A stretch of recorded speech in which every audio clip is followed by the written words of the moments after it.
Trade wars are happening all the time, every day it seems like, but that doesn't mean it's the end of the road. Rare earth materials can be technically had in a variety of places around the world, but it just seems like they are all controlled by China. China spent the last 30 years collecting all of the capacity, collecting all of the sources, and refining capabilities that they have that no one else has, and they want to limit the export of those materials, limit the export of equipment to refine those materials.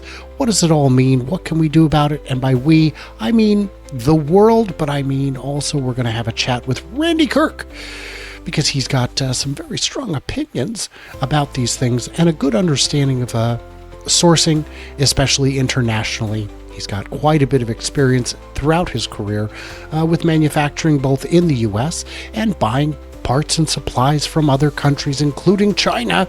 Welcome, Randy. I'm Brian. Welcome to Futuraza. All of those things are true. I'm admitting it. You don't have to grill me anymore. Turn on the lights. If I look away from the camera long enough, it'll forget it's a face and adjust to the light. I see. And then I look like I'm an anonymous source speaking on a condition of anonymity. That's right. It's good times. So what we're talking about here is this. This is fascinating stuff. USA rare earth materials acquire less common metals to accelerate its mine-to-market strategy. Do you know, what's going on with rare earth supplies generally? This is a company, UK-based rare earth metal and alloy producer. Less Common Metals is the name of the company. The acquisition secures access to the equipment, to the metals and strip cast aluminum alloy for its global customers, and it's developing an Oklahoma magnet facility, which I believe is the only thing attracting people to Oklahoma these days. I could be mistaken on that. If it's a magnet, it would definitely be attracting people there. Yes. And then the other half of the question, and then we can stop with the slides, is why sourcing rare earth minerals is key for electric vehicle makers. Why don't we start with that question? Because that is the first question. All right. So I think if you're going to start from that end, you're going to start with magnets, although there's other applications. Why are magnets important? Well, magnets are used in high quality motors. I want to say the most efficient, the highest capability motors require these magnets. And magnets are used in lots of other things too. They're used in defense and whatnot. But as far as the BEV market, I think we're looking mostly at these motors. And then there's other applications here and there, and I haven't studied those too much, but they basically, as with so many of the things that we're talking about right now as a country, the United States developed a ton of this technology, a ton of the patents or US patents, but then we weren't a manufacturing company. We were a mercantile company. We were modern like England, and we didn't want to get our hands dirty. So we offshored this to first Japan, then Taiwan, then China and South Korea. And now all those countries are getting better and better at manufacturing to the point where they don't want to do the dirty work anymore either. So now Mexico is the country where people are going for the best, cheapest manufacturing in the world. Not the best, but the combination of quality for dollars. So we've been going through around this thing, but China ended up, because it's got 1 billion people, as kind of the key spot where a lot of the stuff was done. And so anybody in the US who thought they might want to be in the magnet business or in the rare earths mining or refining business, they were priced out of the market. Mm-hmm. So does the US have rare earth materials in the ground? Actually, lots. And it turns out almost every article on rare earths will start with this statement. It's pretty funny. You could almost memorize it. Rare earths aren't really rare. Right. Now, getting them out of the ground and then refining them, because like gold, for instance, which is a rare earth metal, one of the rarest rare earth metals, you get the gold out of the ground. Great. I've got a big, giant square meter of material that might have some gold in it, now I have to pan it, or I have to put it through a wash, or I have to do all these different chemical operations. And that's true with many, many, many mined materials. And the rare earths are particularly more time consuming or difficult to remove the really good stuff from all that mess. And then you also got all that mess to dispose of. So China took on that role in a big, big way about 20 years ago, really. A lot of the best magnets come from China. A lot of the best elements that go into magnets come from China, and the best equipment to refine them. Even if we decide we're going to start doing the mining today, we can't buy the equipment. They've got export restrictions on it, a little game that they may have learned from U.S. policy. We have long restricted access to the latest and greatest technologies coming out of the West going into China. What's the solution? What do we do? Do we start reshoring these industries, or do we just decide maybe we'll play nice with our trade partners again? Well, the only problem with that last idea is that you can play nice, as we've seen, I don't know, throughout all of history. You can play nice with your neighbor for 27 and a half years, and then all of a sudden, on a Thursday in July, they get mad because somebody married the wrong daughter or whatever.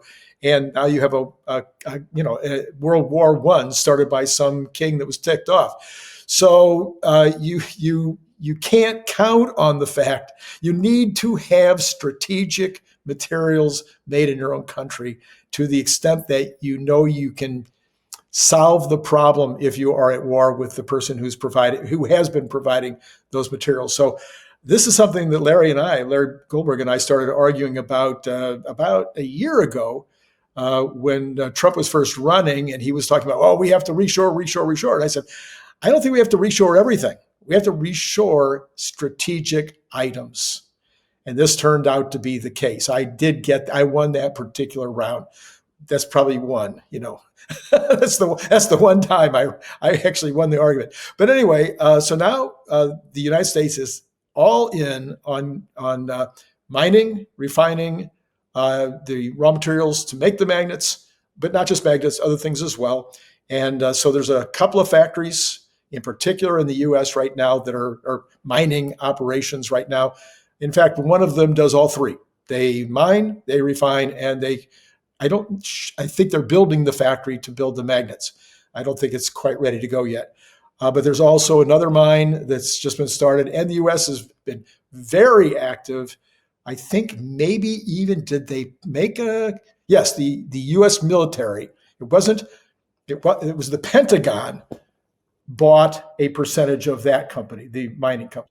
Yeah. If you can't build your state-of-the-art munitions without it, maybe that's the only way to do it, is by getting involved at that level. In terms of reshoring, are there any plans in motion to really make it happen? Are there any initiatives or incentives or grants that are making it more beneficial? Well, again, as I just mentioned, the Pentagon actually, I forget the amount, $5 or $10 billion of purchasing of their stock in this one mine. But also the second thing is a huge number of regulations that might stand in the way. Environmental regulations, et cetera, et cetera.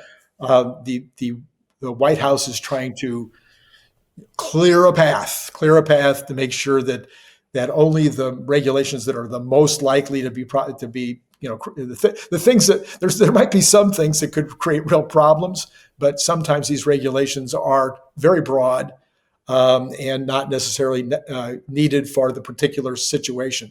So they're trying to make space, make room. I know that was something that was talked about during the campaign. I haven't followed it to see have any of those regulations been rolled back, because I know that's every politician runs on lower tax, lower regulation, free unicorns for everybody. But that doesn't mean we always get them. We know we expected to see some sanity coming out of NHTSA in terms of self-driving and other regulations. That did not materialize, at least not yet. Have we seen steps in that direction that could allow us to reshore the things we need, the critical elements we need in those terms, in terms of magnets, in terms of things that go into batteries or other things critical to not just EVs, not just electrification, but, national security generally? Yeah, so the U.S. government just made an investment in a lithium miner. I can't remember the name of it right now. And yes, the Lutnick has already, they've got every single department in government, and theoretically that would include NISTA. Their original plan, the first term, I think it was 5 regulations had to be eliminated for every new regulation that was put in place, which they did accomplish. This time, Trump said there had to be 10, and Lutnick, agreed with that number. 10 regulations had to be eliminated for every one that was put in place. And then they changed that. I want to say it was about 45 or 60 days ago. They said, don't wait for new regulations. Just start wiping out regulations wherever you can. Now, there's some low-hanging fruit. There's stuff that, has been on the books for 1,000 years. You just get rid of it so people don't have to be, bothered with it. But no, my understanding is, from everything I've heard, is that Lutnick is very happy. It's a thrill a minute for him to be finding every possible regulation that he can get rid of. And that Supreme Court decision last year, Chevron, I think it was called, made it possible for the administration to do this pretty much unencumbered, unless the act itself by Congress specified the details of the regulation. Then any of the details that might have been added to it by regulatory bodies is super simple for the administration to say, well, no, we're no longer going to abide by that. Wow. That's, I didn't realize those were the guidelines. That seems truly, truly insane. That sounds like the thing you would say in a campaign, but never actually try to do because it doesn't make any sense. But all right, that's interesting. What about the idea of making nice with our trade partners, at least until we have those capacities? Yeah, well, I think that's what's happening. I did a riff on this on Monday morning on my show. I think I was making the comparison between Trump and Reagan. Both of them, and even you could even make the comparison with Clinton. They would probably be in my lifetime. I was paying a little attention during Eisenhower, LBJ, and Kennedy, but I was paying a lot more attention starting with Reagan because I was actually 14 years old when Reagan was running. So I was paying a lot more attention then. Reagan was considered for, I don't know, the last 50 years to be one of the best negotiators ever. There's books written about his negotiating methods. Then Clinton came along. Clinton's a master negotiator.